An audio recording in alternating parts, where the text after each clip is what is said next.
Hola, bienvenidos. Mi nombre es Jorge Gebauer y en el video de ahora vamos a hablar de dos elementos importantes que nos permiten de alguna forma clasificar los tipos de escenarios de simulación que nosotros vamos a realizar.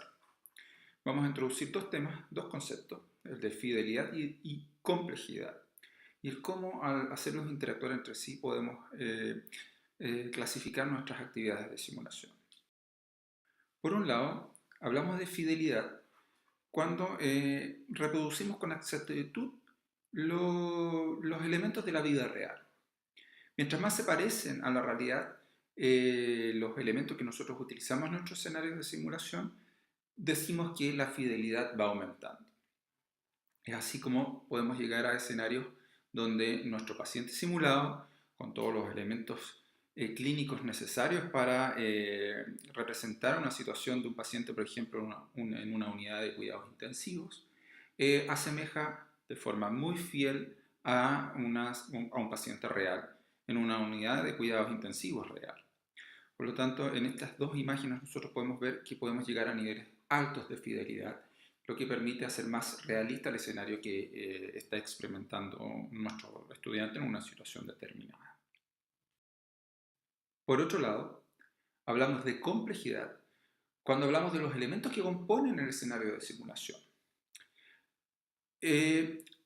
Dependiendo de las habilidades o las actividades que nosotros queremos que nuestros estudiantes realicen, estas pueden ser de menor o de mayor complejidad.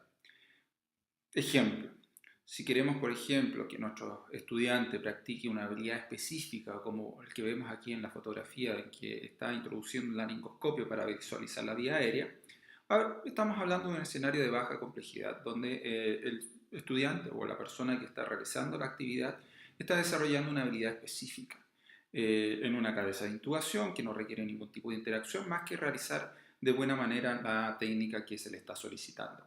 Esto se aplica a actividades de venopunción, por ejemplo, o de introducción de un catéter o la introducción de una sonda nasogástrica, en fin. O podemos hablar de escenarios de mayor complejidad o de alta complejidad cuando ya introducimos una serie de otros elementos que hacen del escenario un desafío donde el estudiante tiene que mostrar distintas habilidades y competencias que permitan desarrollar o resolver el escenario que se les está planteando. Como el ejemplo que vemos aquí de un paciente en paro cardiorrespiratorio que se encuentra en una unidad de urgencia y donde no solo estamos evaluando cómo el sujeto le está realizando el masaje cardíaco o el que está a cargo de la vía aérea está realizando las ventilaciones con la bolsa máscara, sino que estamos viendo cómo se hace el trabajo de equipo y se enfrenta de buena forma esta situación de crisis para una óptima resolución. Entonces, como ven, tanto los niveles de fidelidad como de complejidad va desde aspectos muy simples que implican el desafío de una o dos habilidades específicas a elementos más complejos o de mayor fidelidad que evalúan el desempeño o la performance de un grupo de personas ante una situación determinada. Manejando bien estos conceptos podemos empezar a clasificar de buena manera nuestros escenarios. Thun y sus colaboradores del 2015 representó los modelos de fidelidad en simulación con este esquema en el cual representa tres escenarios. Por un lado, el paciente o el simulador que vamos a utilizar, los elementos que van a contener el escenario de simulación y el entorno en el cual se va a desarrollar este escenario de simulación. La fidelidad del escenario va desde el centro, que está representado por los niveles más bajos de fidelidad, que es el punto ahí donde confluyen el origen de las tres flechas, hacia los extremos de estas, en que se representan los niveles de mayor fidelidad. Esto nos va a quedar más claro en un ejemplo que vamos a ver un poco más adelante. En el diseño del escenario y en el cómo se planteen los objetivos que queremos desarrollar en nuestro taller de simulación es cómo van a ir interactuando estas dimensiones y de esta forma las podremos ir definiendo el nivel de fidelidad y o complejidad del escenario que nosotros queremos realizar o estamos realizando. Veamos este ejemplo que les voy a plantear y a ver si así nos queda un poco más claro lo que les estoy explicando. Pensemos en un ejemplo de punción venosa. Nosotros queremos que nuestro estudiante aprenda la técnica de introducción de una aguja en una vena, en un brazo de punción, para una toma de muestra de laboratorio. Para ello vamos a diseñar un escenario entonces, donde vamos a utilizar un simulador por parte, agujas y jeringas reales y otros elementos necesarios, ¿cierto?, para realizar el procedimiento, y esto lo vamos a hacer en un laboratorio de habilidades. Nuestro objetivo entonces va a ser que el estudiante aprenda a realizar correctamente la técnica de toma de muestra para exámenes de laboratorio. Si ustedes se fijan en el esquema y observan la zona que está ahí ensombrecida de color celeste, pueden ver que este es un escenario que representa una baja complejidad y baja fidelidad. Aquí el estudiante solo está practicando la técnica de introducción de la aguja en una vía venosa y la toma de muestra sanguínea para envío a un examen de laboratorio. Este es un ejemplo entonces de un escenario de baja fidelidad, de baja complejidad, donde el estudiante está practicando una habilidad específica con un elemento de simulación simple y que no requiere mayor ambientación, por ejemplo. Pero si queremos que nuestro estudiante, junto con realizar la técnica, desarrolle otras habilidades o evidencia otras habilidades como interacción con el paciente y comunicación respecto del procedimiento y cómo lo va a realizar, podemos diseñar un escenario que incluya otros elementos y aumente la fidelidad del escenario, como se representa ahí en la zona anaranjada. En este ejemplo, nosotros estamos realizando el mismo escenario de punción venosa, pero podríamos estar utilizando un paciente simulado o un paciente estandarizado que implique que el estudiante interactúe con él, le explique el procedimiento y le enseñe lo que va a realizar antes de realizar la técnica de punción venosa propiamente tal. Este paciente, si es un simulador de cuerpo completo, por ejemplo, podría tener un brazo de punción, o si es un paciente estandarizado, tener un kit que permite la simulación de una vía venosa en su brazo, por ejemplo. Este es un escenario ya de mayor complejidad, de mayor fidelidad, y que no solo evalúa la técnica de punción propiamente tal, sino el cómo este estudiante va a interactuar con el paciente. Ahora podríamos hacer este mismo escenario de punción venosa y agregar otros elementos más. En este escenario el paciente puede ser un paciente estandarizado nuevamente, ¿cierto? Que interactúe con el estudiante respecto de lo que está sintiendo al momento de introducir la jeringa o la aguja. Puede ser un paciente miedoso, un paciente asustadizo, un paciente de mal carácter, en fin. Y nosotros evaluar cómo el estudiante enfrenta esta situación y debe interactuar con el paciente para realizar la técnica o el procedimiento propiamente tal. Además, podríamos aumentar la fidelidad del escenario al realizar este taller en un ambiente de alta fidelidad que asemeje un laboratorio clínico, por ejemplo, y junto con eso, aparte de ver cómo realiza el procedimiento y interactúa con el paciente, evaluemos cómo termina la técnica rotulando adecuadamente el frasco con la muestra, desecha bien los elementos clínicos como los guantes o el cortopunzante, etc. Como ustedes pueden ver en estos tres ejemplos, pasamos de algo muy simple como es practicar la técnica de punción venosa propiamente tal, a un ejemplo más complejo, de mayor fidelidad y de mayor complejidad, donde el estudiante va a realizar una toma de muestra en un ambiente clínico real con un sujeto real. Los niveles o los objetivos a lograr en cada uno de estos escenarios, como ustedes ven, también van cambiando. En el primer ejemplo solamente estamos practicando una habilidad específica y es lo que vamos a evaluar en el estudiante y vamos a corregir. O en el tercer ejemplo, donde ya nosotros estamos evaluando aspectos humanos, aspectos de comunicación, aspectos técnicos y de competencias que pueden ser discutidas o deben ser discutidas al final del taller en un debriefing, que es un concepto que nosotros vamos a desarrollar más adelante. Teniendo claros estos aspectos y entendiendo de que los talleres de simulación, dependiendo de los objetivos que nosotros queremos lograr, deben ser diseñados, es como de forma didáctica hemos clasificado la simulación en tres niveles, ¿ya?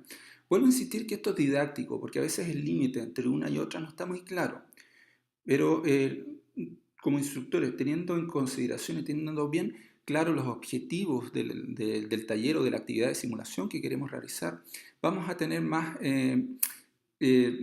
mejor definidos el tipo de simulación que vamos a realizar. Hablamos de simulación de baja fidelidad cuando estamos realizando un escenario simple que utiliza un simulador por partes y permite el desarrollo de una habilidad específica. Como lo vimos en el ejemplo anterior, una punción venosa, un encateterismo, masaje cardíaco, intubación, etc. ¿Ya? Vamos a utilizar entonces un simulador por parte que nos permite practicar la habilidad específica del taller. En este caso, la visualización de la vía aérea a través de un laringoscopio, la introducción de un tubo endotraqueal, por ejemplo, o el control de signos vitales en un brazo de toma de presión arterial, o la realización de una correcta técnica de sutura en un simulador de sutura. En fin, no requiere mayor implementación de fidelidad, puede ser en un taller de laboratorio, ¿cierto? Perdón, un taller de habilidades y con un elemento específico para practicar la habilidad que queremos practicar con los estudiantes. Hablamos de simulación de mediana fidelidad cuando el escenario comienza a contener elementos y componentes de la vida real. Estos elementos permiten cierta interacción y la complejidad del escenario va aumentando. Pensemos en este ejemplo en que el estudiante realiza un control de signos vitales a un recién nacido, donde además de evaluar cómo realiza la técnica de control de presión arterial propiamente tal, incorporamos elementos como el familiar del lactante y vemos las habilidades comunicacionales del estudiante con el familiar de este pacientito. No solo estamos evaluando una técnica específica entonces, sino que además estamos agregando los elementos de comunicación y de habilidades de interacción, ¿cierto?, con otras personas. Podría ser también los cuidados de primeros auxilios de un paciente que pierde el conocimiento en la vía pública, ¿cierto? Y vemos cómo el estudiante interactúa con el paciente y realiza de buena forma los primeros auxilios a este paciente que perdió el conocimiento. Como ustedes ven, aquí ya estamos agregando otros elementos más. Se requiere que el estudiante entonces muestre habilidades no solo técnicas, sino además de comunicación y de interacción con el medio. Pasamos a la simulación de alta fidelidad, cuando desarrollamos un escenario sofisticado, ¿cierto?, en que incorporamos alta tecnología asociada. Simuladores que reproducen sonidos o simuladores humanos reales, ¿cierto?, que reaccionan, interactúan y permiten imitar situaciones muy similares a las reales. Aquí la fidelidad es alta porque el escenario que se le plantea al estudiante es similar al que viviría en una situación real. Aquí no solo se evalúan habilidades técnicas, sino que se evalúan las competencias en las situaciones determinadas.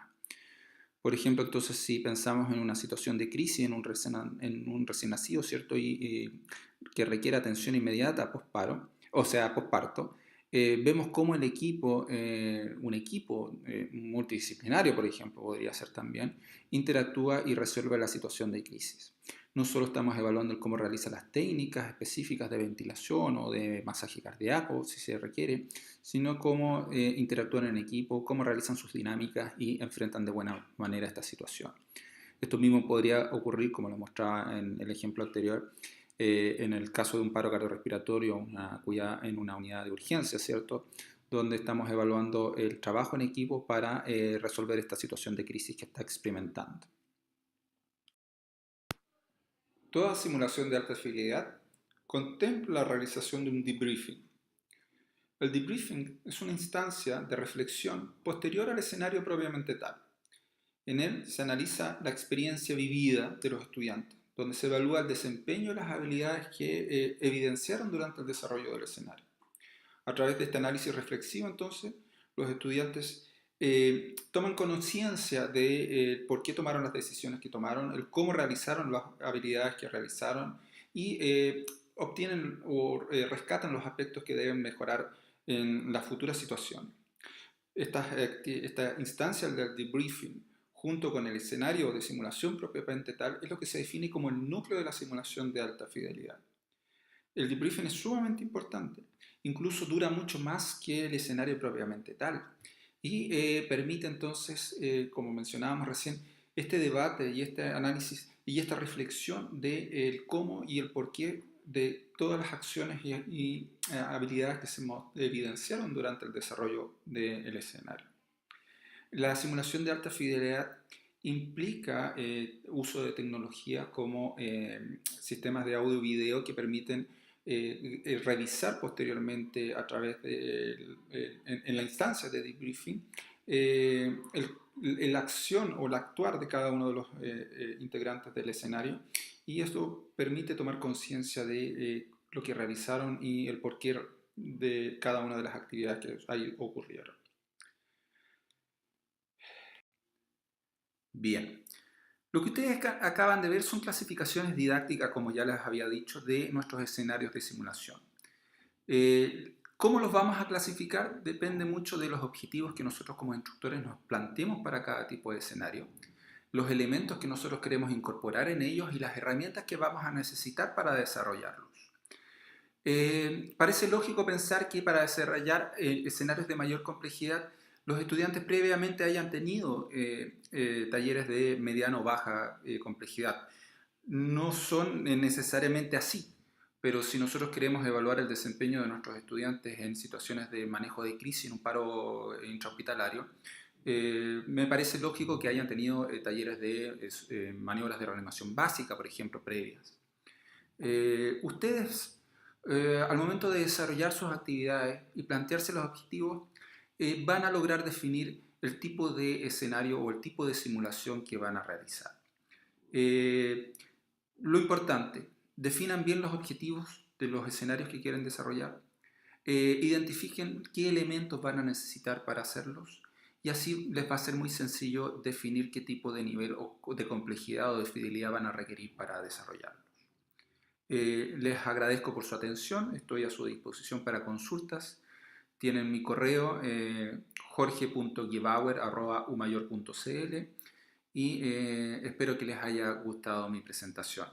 Que tengan una buena jornada.